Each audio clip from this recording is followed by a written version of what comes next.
Between the years of 1969 and 1976, Elvis Presley dominated the stage of the newly opened International Hotel in Las Vegas, and later on the Las Vegas Hilton. Throughout his residency, he entertained crowds in sold-out show after sold-out show, performing twice a night, 7 days a week. But after Elvis's death in 1977, staff, performers and guests have all reported strange things happening that leave them thinking that maybe the king has come back for an encore. Or could it be something else that happened in this hotel's history that's responsible for some terrifying encounters, especially in the guest rooms themselves?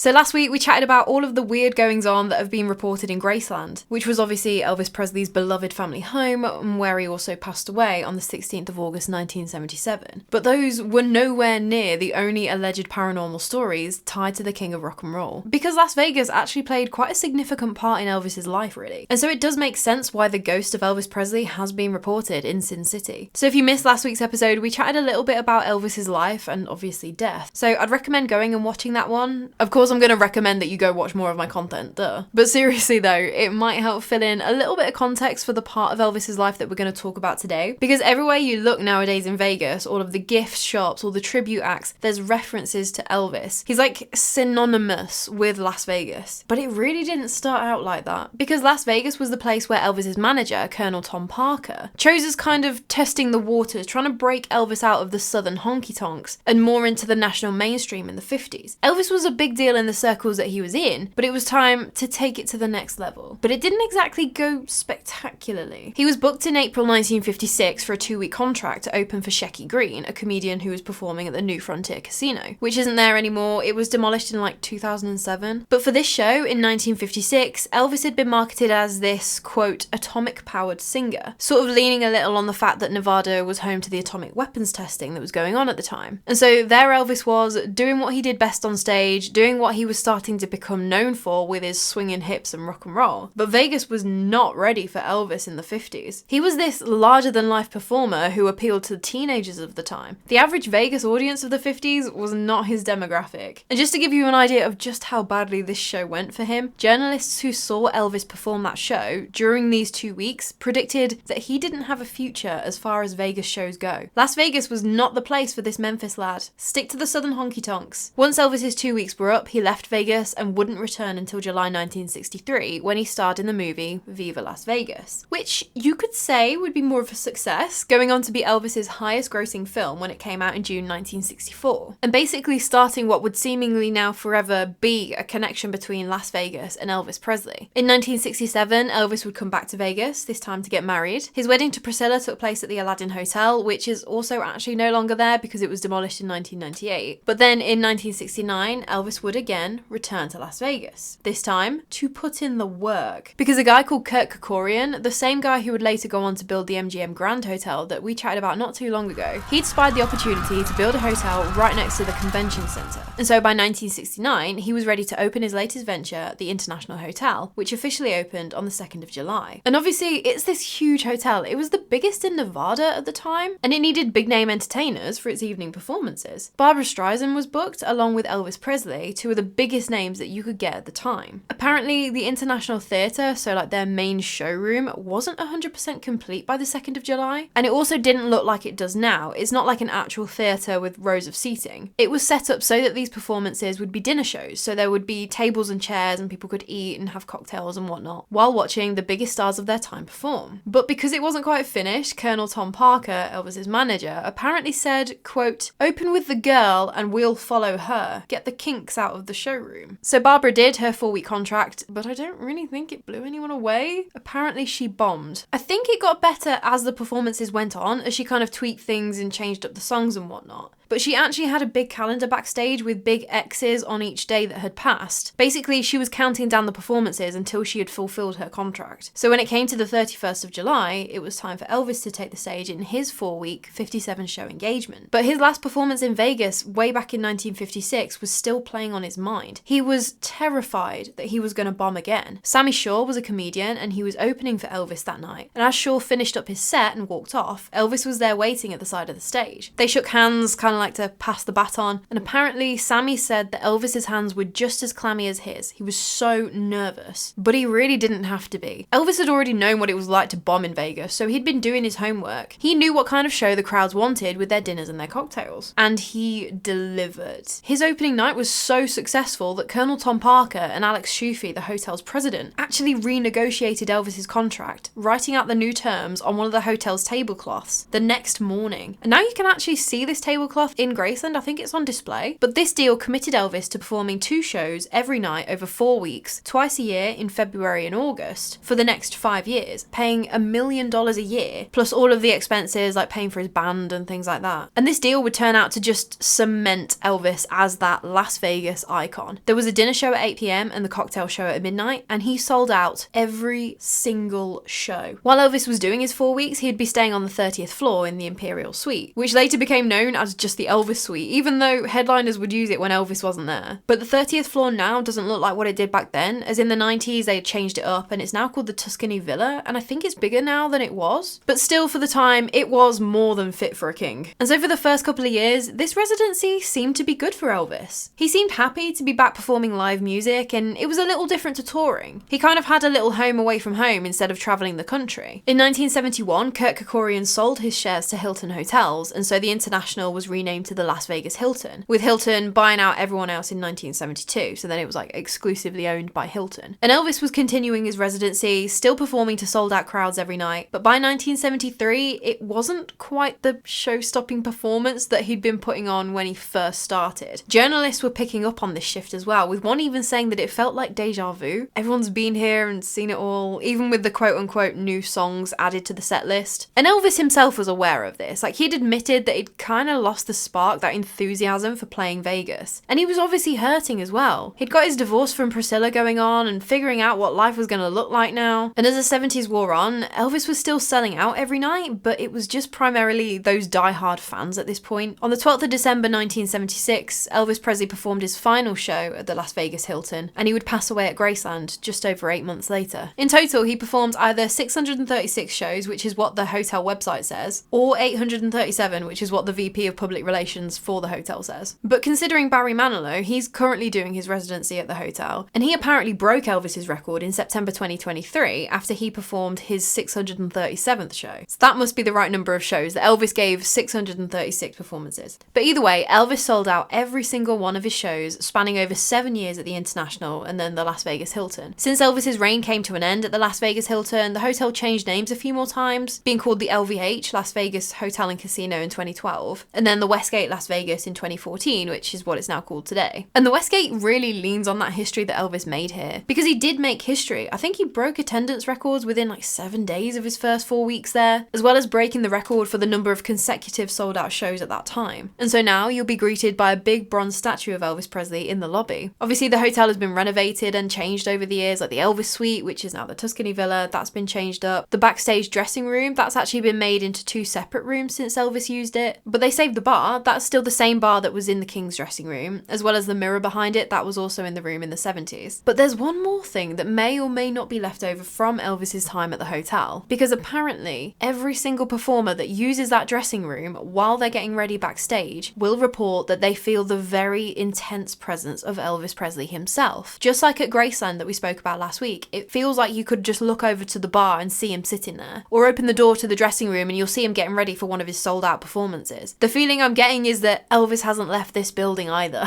because you just have to type in Westgate Hotel Haunted into Google and you'll be bombarded with results claiming that the ghost of Elvis is still very much at the hotel. And even the staff feel this way too. Apparently anytime anything technical goes wrong in the hotel, they'll just say like, oh, Elvis is up to his old tricks again. And there was a video that a YouTuber called Not Leaving Las Vegas had done, where it was a tour of all the significant spots for Elvis fans in the Westgate. But apparently they had to keep coming back and attempting to film it because they were just encountering problem after problem. Batteries would drain, there was a freak storm in a season where there shouldn't have been, but the weirdest one, the Tuscany, which was obviously the old Elvis suite, they were trying to get in to film that segment when the door locked itself. And I'm not just talking like, oh, there's an error with the key card here. No, the deadbolt, the part of the door that can only be locked on the inside, had been locked. Zero explanation. There was no one in that room, no way for that deadbolt to have locked itself. I'm assuming there's only one way in or out of that villa through those doors like most hotel rooms. But apparently they had to get engineering to come and take the doors off its hinges to get back into the villa. Not only that, but the full-bodied apparition of Elvis has also apparently been seen in the hallways of that villa, even after it's been changed up. So maybe he just didn't fancy the cameras that particular day? But then both guests and staff have also claimed that they've seen the figure of Elvis walking around the casino floor, which,